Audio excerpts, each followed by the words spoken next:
Assalamualaikum, salam sejahtera. Anda menonton Agenda Awani Asia dan sudah tentu ini adalah waktu dan juga platformnya untuk kami bawakan diskusi berkaitan dengan perkembangan isu semasa di peringkat serantau dan juga di peringkat Asia secara khususnya. Minggu ini sekali lagi saya ingin membawa anda untuk melihat kepada tumpuan dan juga diskusi berkaitan dengan isu sekuriti makanan kerana apa yang berlaku kebelakangan ini seperti inflasi makanan dan juga krisis makanan yang berlaku bukan sahaja di Malaysia dan juga peringkat serantau tetapi di peringkat global ini melihat kepada susulan peningkatan harga komuniti di peringkat global dan pakar-pakar dan juga penganalisis ekonomi secara khususnya melihat kepada ini juga adalah antara cabaran yang perlu dihadapi oleh komuniti global pasca pandemik dan juga ini yang dinamakan sebagai ketidaktentuan global termasuklah impak ataupun kesan daripada krisis geopolitik khususnya ataupun sepertinya perang di antara Rusia dan juga Ukraine. Kerana dianggarkan baru-baru ini lebih kurang 30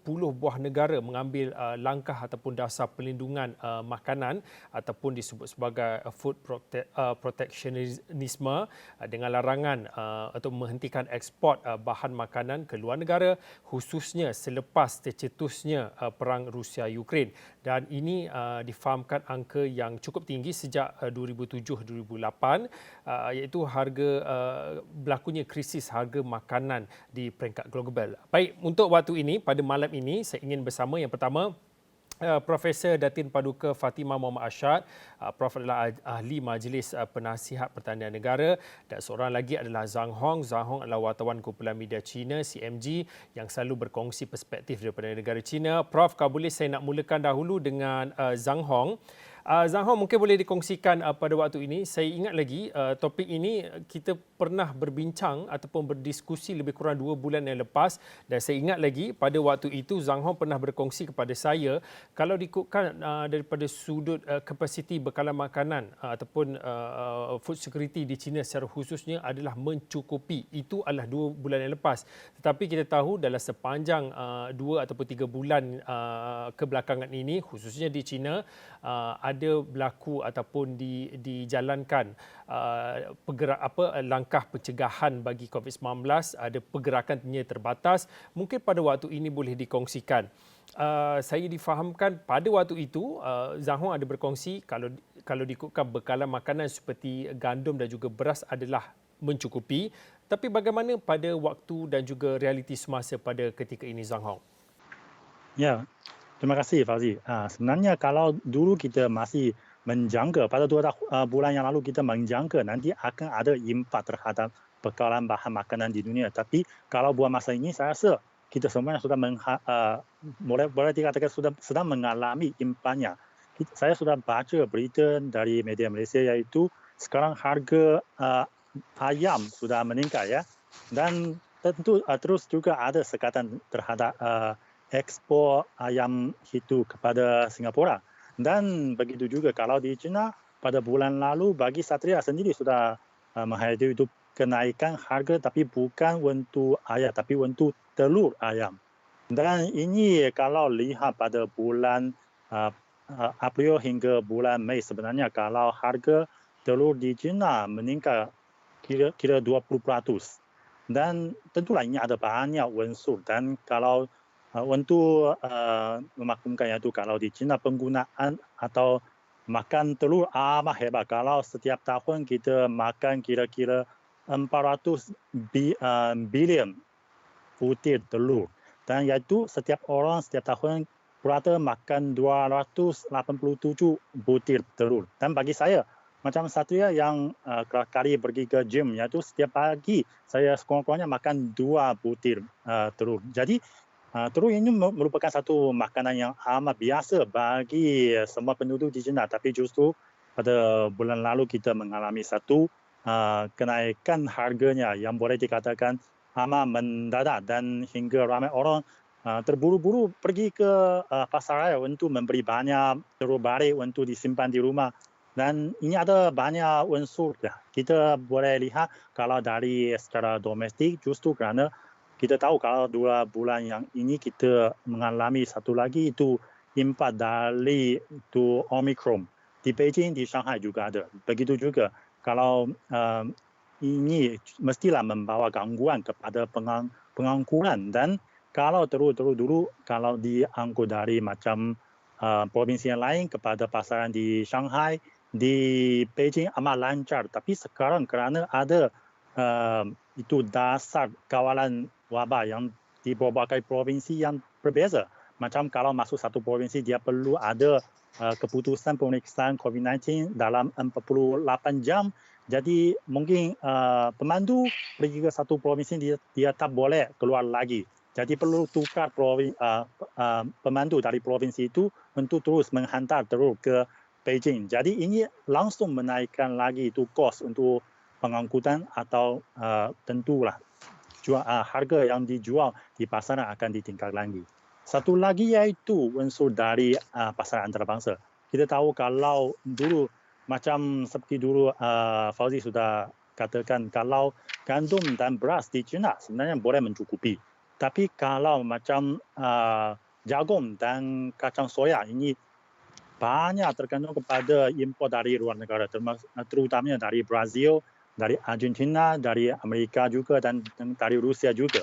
Dan kalau kita tahu baru ini dengan adanya sekatan terhadap Rusia, jadi begalan dari Rusia sudah menjadi masalah. Jadi kita perlu cari begalan dari macam dulu biasanya yang paling banyak dari Brazil.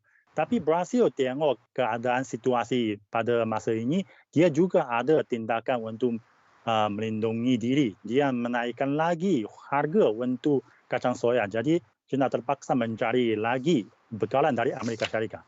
Dan ini sebenarnya secara langsung sudah meningkatkan lagi harga kacang soya yang diimpor. Kacang soya diimpor di China selain dibuat menjadi minyak. Dan kalau meal kacang soya juga menjadi satu sumber yang penting bagi makanan ternakan. Jadi ini juga ada sebagian untuk diberi kepada ayam untuk mengeluarkan telur. Dan justru dengan kenaikan harganya kacang soya, sebahagian kilang-kilang yang kecil untuk ternakan ayam, mereka terpaksa tutup saja. Jadi ini juga mengakibatkan begalan untuk ayam untuk mengeluarkan telur di pasaran China juga mengurang.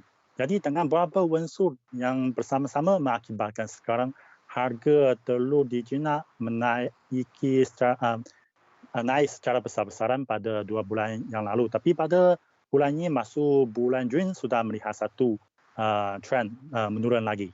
Mungkin pada waktu ini, kalau melihat kepada krisis sekuriti makanan ini, malah pemerhati ataupun penganalisis ekonomi beberapa bulan yang lepas, malah beberapa tahun yang sebelum ini juga telah memberi amaran dan juga telah mengingatkan akan ada berlaku gangguan rantaian bekalan pasca pandemik. Mungkin pada waktu ini Prof boleh kongsikan berkaitan dengan inflasi makanan, krisis makanan, sekuriti makanan ini, adakah sebenarnya kita tidak bersedia untuk berhadapan dengan isu ini, Prof? Terima kasih. Saya gembira mendengar Azam bercakap dengan lancar dan fakta-fakta yang baik mengenai China. Negeri China yang kaya dan maju mengalami masalah inflasi, ini kan pula negara kecil seperti Malaysia.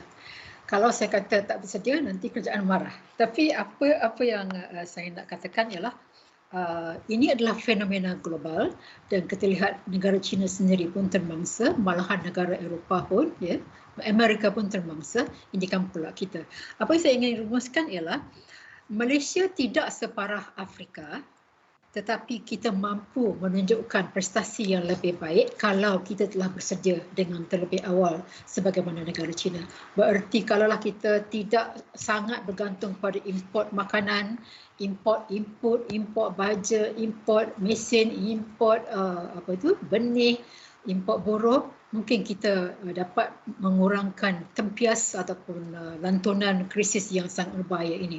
Ingat, Rusia menyerang Ukraine pada 24 Februari, sekarang dah bulan Mei, maknanya baru 3 bulan. Ya. Sekarang ini mungkin kita tak rasa dia punya kegentingan ya sebab baru 3 bulan. Tapi seperti yang saya katakan, kalau perang berlanjutan dan masalah cuaca kering, masalah cuaca tinggi di India, ini bukan setakat di India, di Kanada pun, di Amerika, di Brazil, malahan di negara-negara lain pun ya mengalami masalah cuaca seantero dunia.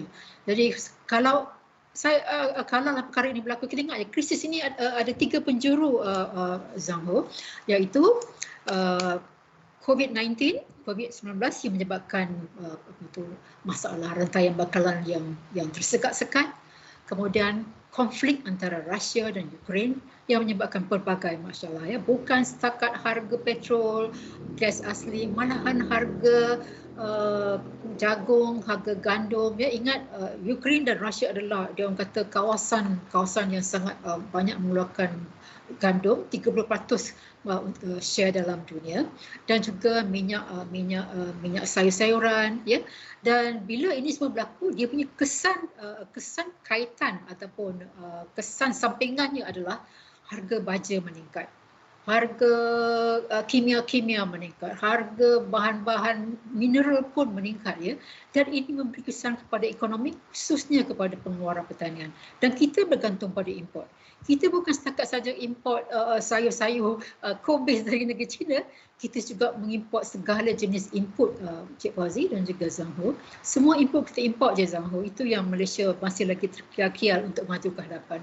Kita import biji benih, kita import baka untuk haiwan ternakan, kita import mesin dari China, kita import baja, kimia, pesticide, herbicide, mesin-mesin dan dia punya part dia, feed untuk ternakan dan juga buruh.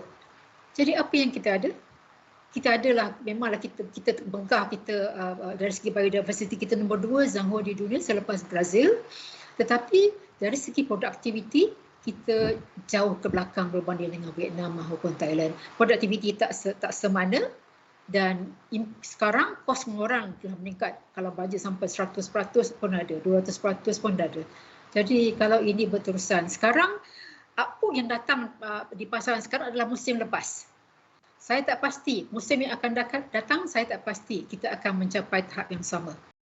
Prof katakan tadi, sebenarnya kita tak bersedia awal. Kita terlalu bergantung kepada import dalam banyak hal, dan juga mungkin sebab itulah produktiviti kita tidaklah setanding dengan negara-negara lain.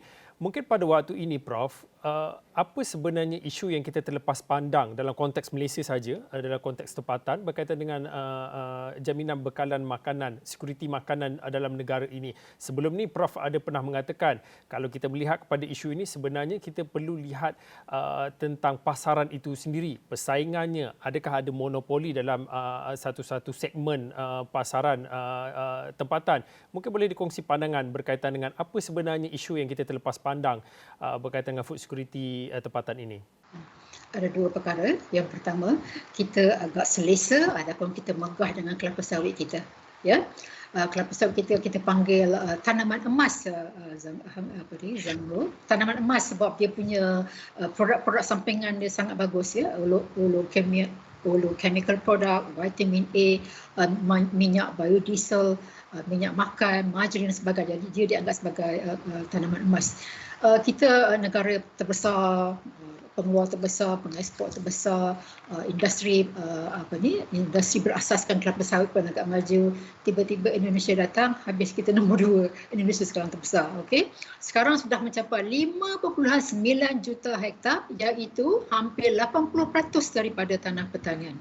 Ya, dan banyak sumber-sumber dan juga faktor-faktor pengeluaran dari pertanian, dari makanan yang telah beralih kepada kelapa sawit. Tarikan kelapa sawit sangat kuat.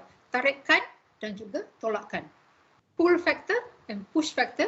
Jadi secara tak langsung penekanan terhadap kelapa sawit telah menjejaskan sektor makanan. Ya, jadi sekarang kita sedar bahawa makanan itu sama penting dengan udara. Tak ada makanan, nanti akan kesannya kepada anak-anak kita dan modal insan di masa hadapan. Itu satu sudut makro. Dari sudut yang Cik Fauzi bincangkan, iaitu dari segi struktur, memang benar struktur adalah faktor utama yang menyebabkan industri lembab. Struktur bererti kita ada 90% petani yang kebun kecil, dan saya rasa kerajaan macam pandang rendah kepada pekebun kecil. Tapi tidak di negara China, tidak di negara Vietnam, tidak di negara Thailand. Seantero dunia, kebanyakan pengeluaran pertanian dikeluarkan oleh pekebun kecil. Kita anggap kalau ikut teori ekonomi kata kalau kecil-kecil bergabung besar, mereka akan dapat ekonomi skala. Tetapi tidak berlaku di Asia. Sebaliknya, Jepun, Korea, China, pekebun kecil yang memikul tanggungjawab yang mempertahankan pengeluaran makanan. Jadi pekebun kecil bukan liability, tetapi di Malaysia ianya dipandang sebagai liability. Sepatutnya kita berlaku mengambil langkah yang ditunjukkan oleh negeri China melalui teknologi, aplikasi teknologi di Vietnam, extension yang sangat bagus, yang sangat cekap di Thailand, kerjasama di antara kerajaan, profesor, agensi pengembangan dan petani sendiri duduk bincang apa inovasi yang mereka boleh capai, yang boleh bentuk untuk membantu pertanian. Kalau dia punya agrobank, turun sampai ke rumah, tanya isteri, tanya petani apa loan yang apa kredit yang dikendaki, bila, banyak mana dan sebagainya.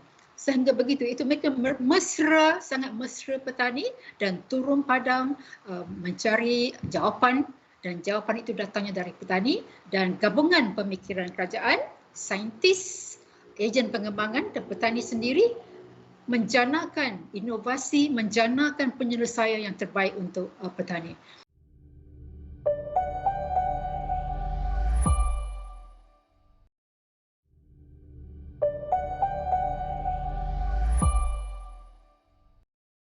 Okey, saya nak pulang kembali kepada Zhang Hong. Zhang Hong, kalau bercakap tentang industri pertanian di China, kita dah banyak bercakap tentang bagaimana inovasi pertanian yang cukup canggih di China. Malah sebelum ini pun Zhang Hong pernah berkongsi bagaimana China menggunakan teknologi tinggi, teknologi baru seperti drone dan juga peranti pintar untuk menambah baik ataupun menggandakan lagi produktiviti hasil pertanian. Mungkin pada waktu ini dalam tempoh apabila kita bercakap tentang sedikit kenaikan harga barangan dan juga inflasi makanan dalam tempoh pada waktu sekarang ini, apa alternatif yang dilakukan oleh pemerintah China dan juga amalan-amalan yang mungkin boleh dicontohi oleh negara luar khususnya untuk menstabilkan bekalan makanan di China, Zhang Hong? Ya, sebenarnya saya amat setuju dengan pandangan dari Prof. Iaitu kita perlu berdikari dari bidang bekalan makanan. Kerana kalau keselamatan makanan sebenarnya juga keselamatan negara dan ini masalah amat penting. Dan kalau China sekarang sebenarnya sudah belasan tahun kita mengeluarkan satu garisan merah, iaitu kalau itu tanah ladang perlu ada lebih kurang 120,000 juta hektar. Ini baru boleh menjamin menyediakan cukup banyak bahan makanan kepada penduduk di China. China menggunakan itu tanah ladang hanya 9% di dunia, tapi untuk menyediakan kepada penduduk kira-kira 20% di dunia. Kalau kita mewujudkan kejayaan, kita berjaya menjamin itu bekalan untuk penduduk sendiri, ini sebenarnya sudah memberi sumbangan cukup besar kepada keselamatan bekalan makanan seluruh dunia. Sebab kita tak perlu mencari impor lagi dari luar negara, tambah itu tekanan kepada pengeluaran bahan makanan di negara-negara lain. Tapi kita tahu sekarang sebenarnya juga ada banyak gangguan bagi kita juga. Kalau China hingga sekarang boleh mencapai satu keadaan yang mencukupi diri dalam bekalan beras, ini kerana China ada seorang boleh dikatakan prof yang cukup atau saintis yang cukup terkenal, iaitu Yuan Rongping.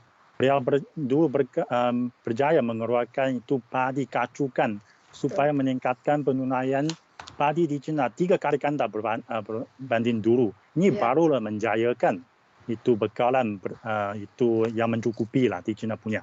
Tapi kita boleh juga lihat kalau sekarang keselamatan benih bahan makanan menjadi satu masalah yang cukup besar juga kerana banyak benih-benih ini sudah dipegang oleh berbagai syarikat monopoli di barat, termasuk di Jerman, di Amerika Syarikat.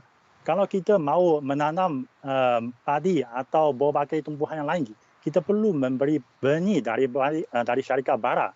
Kalau tidak, kita akan menjejaskan hak harta intelek mereka, akan dikena dendam. Dan nanti akan perlu bayar ganti rugi yang cukup besar juga. Oleh itu saya rasa nanti kalau bagi China dan ASEAN, kita semuanya merupakan negara pertanian yang cukup boleh dikatakan cukup besar di dunia, dan nanti kita boleh menggalakkan inovasi bukan hanya dalam berbagai teknologi macam mesin, drone, juga dari pengajian benih juga. kita perlu mengawal benih ini di dalam tangan kita sendiri. Barulah boleh menjamin keselamatan makanan kami. Dan juga ini sebenarnya menjamin keselamatan negara kami. Mhm.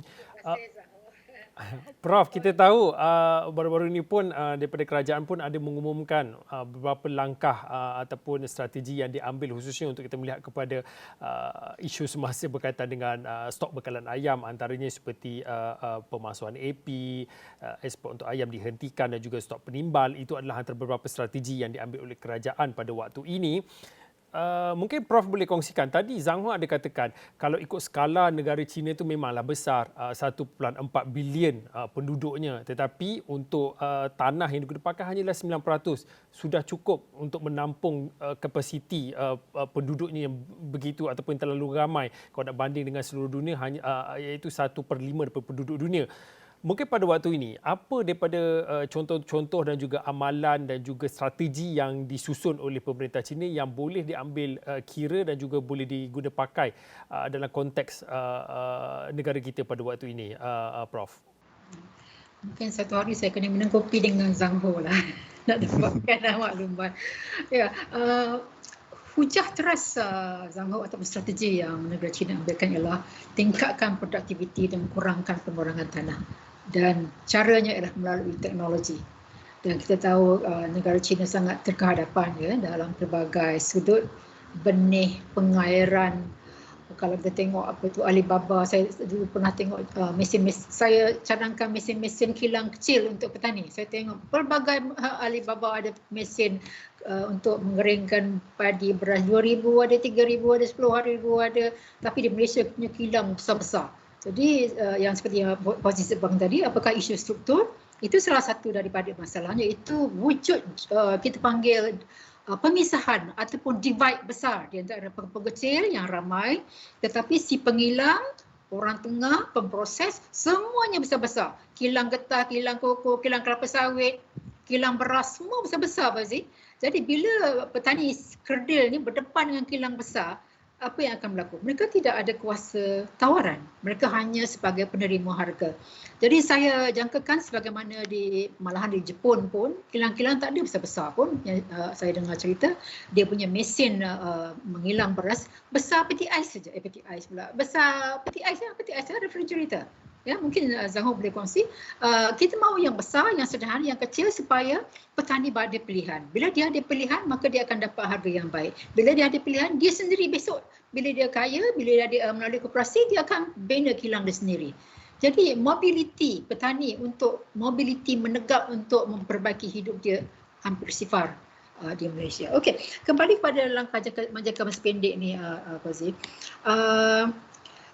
Ingat di China saya tak pasti, tidak ada estate besar-besaran padi, Zhang Ho mungkin Zhang Ho jawab kemudian, tapi mereka perkasakan, perkasakan yang kecil-kecil ini melalui teknologi organisasi rantaian bekalan, sokongan benih, pengairan yang yang disokong dengan teknologi dan sebagainya. Masalah di Malaysia ni contohnya kalau padi lah, pengairan air dah masuk, baja tak sampai. Air dah masuk, benih tak sampai, ya. Jadi itulah masalahnya. Kembali kepada apa yang tak cukup, ya Fauzi. Kita dah ketepikan AP, kita haramkan ekspor sampai bulan Jun ya. Kemudian kawal harga ayam, subsidi kepada petani padi dan sebagainya. Yang kurang sekarang ialah menukar minda setiap individu, baik kaya atau miskin. Kalaulah krisis ini menjadi sangat runcing, pada saya semua orang harus bersedia dari sekarang. Tak banyak, sikit kata orang. Saya telah mencadangkan kepada kerajaan 3 kempen besar-besaran yang perlu diadakan. Yang pertama, kempen Zhang Ho boleh dengar. Kempen tanam ulam. Saya jangka masa pendek, belakang rumah ke depan rumah ke keliling rumah ke buah-buah tempatan. Ini akan memberi nutrisi yang bagus dan kurangkan sikit belanja. Okay. Vertical farming, community farming, urban farming, Mafi ada sediakan community, kita adakan kempen. Jadi semua orang daripada budak kecil macam kat Jepun sampailah tua tanam ulam-ulam ini. Ya, kita banyak ulam Zhang Ho, sebab kita memang kaya dengan biodi ya. Yang kedua, kempen zero food waste. Di Malaysia satu hari 8,000 sampai 8,000 sampai estimate yang terbaru 12,000 tan sehari. Dan 60% daripada yang terbuang ni boleh makan dan boleh bagi pada 2 juta rakyat Malaysia. Jadi zero food waste, jimat makanan supaya kita tidak membuang makanan dan juga membuang wang lah. Baik si kaya, baik si kecil, si miskin. Saya tahu lah orang kaya beli makan kat hotel ambil sikit-sikit lepas tu banyak buang kan. Sekarang kita ubah. Kita punya gelagat, kita jimat makanan ya, sebab makanan sekarang sudah terhad. Yang ketiga, segan nak cakap pada Zhang Ho, Malaysia nombor 1 di ASEAN dari segi masalah gemuk. 50% penduduk kita gemuk, iaitu kita punya BMI lebih daripada 30. Ya, 30 ya. Mungkin Zhang Ho tak adalah masalah gemuk. Jadi ini adalah masa yang terbaik untuk adakan kempen makanan sihat. Makanan sihat untuk rakyat Malaysia. Kalau dulu 50% kita sasarkan macam negara China. Negara China banyak dia punya KPI. Sasarkan turun pada 30%. Ada lagi satu Abang Zee.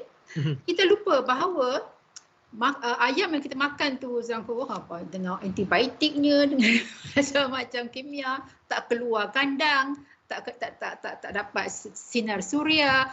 Tapi ayam kampung saya ingat lagi mak saya bagi hampas kelapa, nasi, bahan-bahan makanan yang masih boleh dimakan kepada ayam. Nutrisinya sangat bagus. Dia punya muscle kuat sebab dia lari sana sini. Ayam kampung, kita galakkan orang kampung, tanam ayam kampung, bagi dia insentif. Ya, ayam kampung. Dan kita lupa itik.